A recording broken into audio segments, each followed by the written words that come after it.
Well, Jane's 18-year-old niece Betty, who came to town to live with the Aces, has developed a crush on Marge's boyfriend, Neal Williams. At first, Marge took it laughingly, but last night when Betty came home accompanied by Neal, quite an argument ensued involving everybody. Our scene now is the following evening in the living room of the Aces' apartment. We find Jane and Mr. Ace alone. Listen. What a house, what a house. I'll never forget this day if I live to be as old as McCushla. Now, dear, you're going to have to help me figure this out. Put your paper down and listen to me. Well, what is it, Jane? I'm thankful to have a little quiet here tonight. I am, too. That's why I've got to help me figure out what's going on here. You know as well as I do what's going on. Betty's trying to steal Neal away from Marge, and Marge is mad because that's just it. Who is Marge mad at? Who is Neal mad at? Who am I mad at? Eccentric. Yes, very. Beg pardon? I say the whole thing's a little too eccentric to suit me, and if you don't mind, I've got my own worries with this new job I've taken. No, now you've got to help me. I'm all ready now with this pencil and paper. Ready for what? I've got to make a list of what's going on here. A list? Yes, I can't make heads or shoulders of anything. All I know is that Marge isn't speaking to Betty, Betty isn't speaking to me, I'm not speaking to Neal, Neal isn't speaking to Betty, Marge isn't speaking to Neal. Sold to the American Tobacco Company. What? I say it's 2-1, you don't know what you're talking about. I know I don't. That's why I want to get everything straightened out. Now, come on, help me. Help you what? Figure out how everybody stands and what we can do about it. Well, what we can do about it is nothing. Nothing? Oh, no, I'm going to do something. I can't just sit here toddling my thumbs and let my only friend and my best niece get into such an argument all on account of a fancy passing. On account of a fancy passing? Yeah, that's all it is, a fancy passing. Oh, you think Betty will get over it? Oh, sure. All girls her age have fancy passings like that. Look at me. Yeah, I'm looking. I mean, look at me when I was 18. Didn't I get over Ronald Coleman? Oh, did you? Why, sure. Oh, you know I did there. Didn't I marry you instead? Oh, second choice, was I? Third, there was Conrad Nagel ahead of that. Oh, third choice, was I? Well, now... Oh, now, don't you start getting mad at me. That's all I need now. Everything around here is topsy-eve as it is. Well, all right. Come on, tell Uncle Tom all about it. Who? Go ahead. What is it? Well, now, that's better. Now, let me see. First, I'll write down Marge. And then under that, all the people she's not speaking to. Who is it now? Betty. Yes, and Neal. Yes. Who else? How about you? Well, she talks to me, but only words of one cylinder, like no and maybe. Oh, and maybe. Then you're all right, and she's talking to me. She did? What'd she say? I'll thank you to stay out of this. Oh, come on, tell me. Well, that's it. What? I'll thank you to stay out of this? That's what she said. This morning when I drove her down to work, I tried to tell her that I believed Neal's story when he came in last night with Betty. You did? You believed it? I think so. Why not? It's plausible. Well, it's not plausible to me. He can't make me believe that Betty just sat in his office for 2 hours and then he had to bring her home because she wouldn't let him alone. Well, that was Neal's story. Well, that's his story, and he's stung with it. Well, it sounds very logical. Betty's the type that would do a thing like that. She made up her mind that Neal's the man for her, and she's going after him. Why, he's 9 years older than she is, going on 10. I know. That's why I believe it. He's got more sense than that. Yes, but you heard Betty say that Neal took her to dinner and to a picture show Yes, after. I heard her. Dear, then you think she's L-I-N-G? Yes, especially N-G. I certainly prefer to take Neal's word against hers any day. I believe what he told me. Betty went over to his office after work while he was working and just sat there pestering him to take her out to dinner or somewhere. And finally, to get rid of her, he brought her here. And when he tried to get Betty to back up his story, why, she deliberately said they'd been out together to dinner. Just a young girl's idea of getting even with Marge. She's just a spoiled brat. No wonder her mother couldn't find any boys for her back home. They were hiding. Well, wait till she sees what I wrote about her. Oh, you finally wrote your sister about her. Well, it's about time. When she gets the letter, she'll send for this kid to come home. Oh, she won't get the letter. Who won't? My sister. I can't write her about this terrible thing. What'll she think? But you just said you wrote her a letter. I did, but I'm not sending it. Well, what did you mean, wait till she reads it? I mean, wait till Betty reads it. I wrote it and laid it carelessly on her dresser. Carelessly on Betty's dresser? Yes, it'll be the second thing she'll see when she comes home tonight. What'll be first? Herself in the mirror. Oh. And she'll kind of look down there. I get it now. Then there will be the letter you wrote her mother. Yeah, cute, isn't it? Mm-hmm, awfully cute. And then she'll read it and tear it out. sure. That's why I didn't put a stamp on it. Well, why go to all the trouble? Because I want Betty to see what we think about her. As long as she's not speaking to me and terra firma, it's the only way. And that reminds me, I've got to finish this list.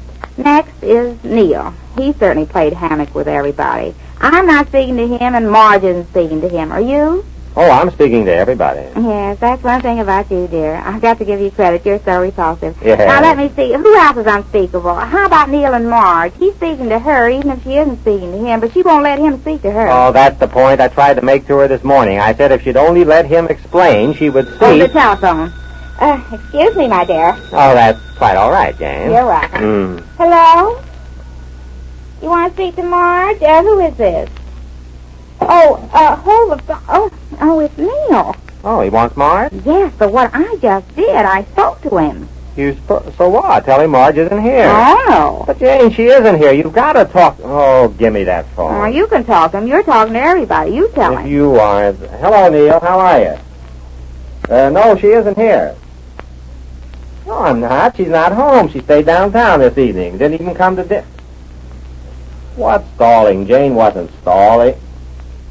No, you didn't hear her talking to somebody. She was talking to me. No, I'm not giving you the runaround. Oh, who switched over to her side? I tell you... Hello? Hello? Jane, you can put me down on that list, too. All right. Under whose name? Under Neal. Under Neal. All right. Now we're getting somewhere. Yeah, now we're getting into a sort of a civil war. Well, you don't call him civil the way he just talked to you. Well, you can hardly blame Neal. He feels pretty low about the whole mess. After all, Marge is treating him rather shabbily. Yes, we have to do something. Oh, I wish somebody would come home. Who? Oh, anybody. What difference does it make as long as we're not speaking anyhow? Yeah, well, you got your wish. I wonder who it is. Well, it won't take long to find out. Oh, good evening, young lady. Hello, Uncle Ace. Been working late tonight? Working? Not me. I was stepping out again. Oh, really? Who with? Who do you think? Oh, not Neal again. Nobody else. He just brought me home. Oh, yes? Did you speak to me? Dear, tell her, oh, yes? Oh, yeah? Oh, yes. And what'll Marge do about that, I wonder? Well, Tell her she won't do anything about it because... I'm so sorry, Uncle Ace, but I'm so tired tonight. Do you mind if I retire? Tired? Good night.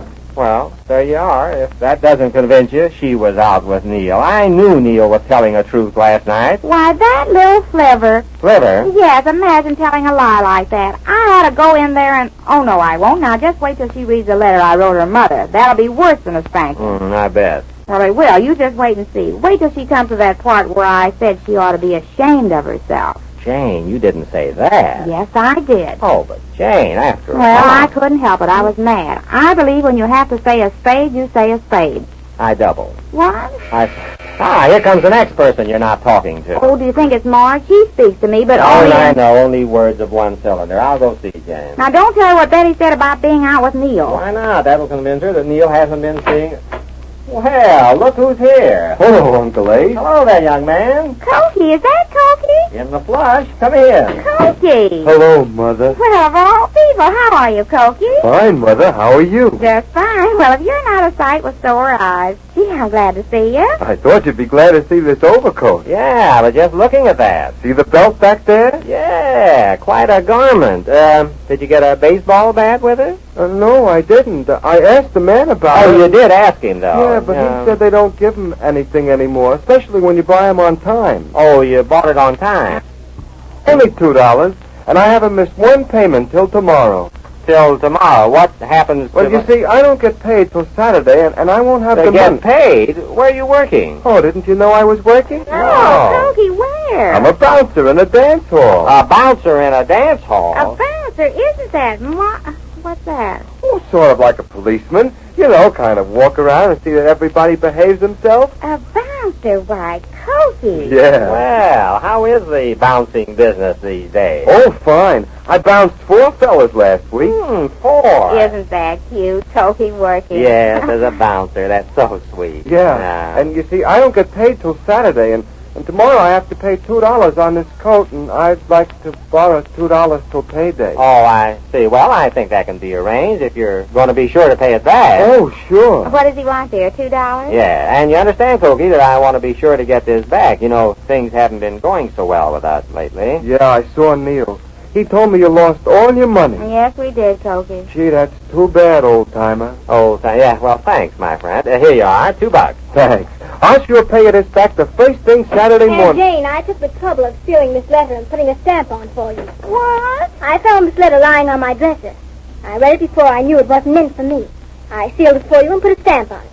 Do you want me to mail it? Mail it? Oh, you've got it all wrong, Betty. You're not supposed Betty, we have a visitor here. I don't think you should discuss this in front of him. Who's he? He's Cokie. I'm not asking for a criticism. I'm asking for an introduction. Oh, Betty, this is Cokie. This is Jane's niece, Betty Taylor. Oh, boy. But who is he? He's our son, if you want to know. Well, we sort of halfway adopted him about a year or so ago. He was in an orphanage, but he's on his own now and doing quite well. Pleased to meet your acquaintance. How do you do? Well, good night. I just thought I'd remind you of the letter, Aunt Jane. But, Betty, I thought you'd read it and then you'd... Oh. Well, there goes your little plan, Jane. If she isn't the most obsolete child I ever saw. Gee, she's beautiful. What? She's beautiful. You think she's... Cokie, I've got an idea, dear. Oh, no, now that won't work, and there's no... You saw the way she passed him by just now. Yes, but look at Cokie. It's love at first sight. At first sight. Yes, it certainly is. Well, it looks as if Cokie is going to have to step in and bring peace back to the Ace household and Marge and Neal. But just how Jane's plan works, we'll learn when next we meet the Easy Aces.